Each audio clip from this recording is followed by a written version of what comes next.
itsura ko, hindi pa lang ako nakapagbihis.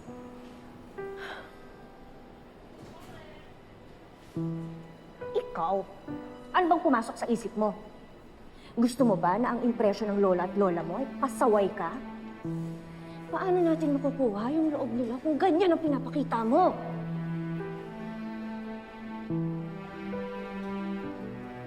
I wasn't trying to look pasaway po. O so bakit yung ginawa yun? Ano, gusto niyo lang mag-field trip? Kailangan lang siyang obserbahan overnight. Then bukas na bukas, pwede na rin siyang umuwi. Salamat po, Doc.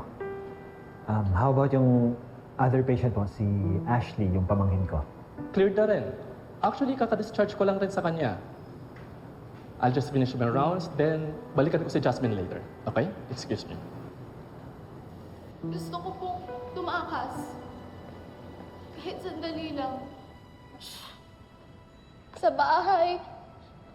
Sa mga problema. Sa pressure mo, Mom. Ano ba? Ikaw, ano ba yung pinagsasabi mo, ha? Kahit kailan lang, Mom. Kailangan perfect ako. Perfect na anak.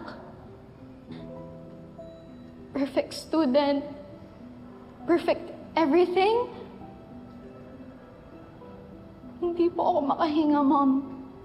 Ikaw, huwag na huwag kang nagsasalita sa akin ng ganyan. Kaya kita pinupush para i-ready ka sa future mo. Para ikaw ang i-consider ng lolo mo as a worthy successor sa business empire ng pamilya.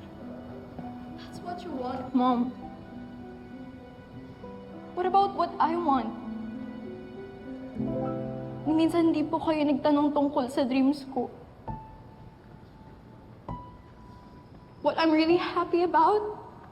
What makes me happy? Ako ang nanay mo. I know what's best for you. See? You never listen, Ma. You don't care about me and Dad. You only care about yourself. Yung sarili mo lang yung iniisip mo. Bastos kang bata! Kaya, stop! Huwag mo sasaktan yung bata.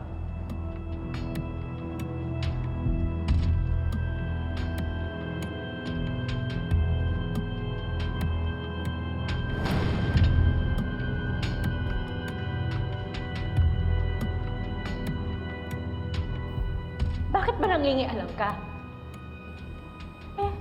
Pamangkin mo lang naman si Ashley, di ba?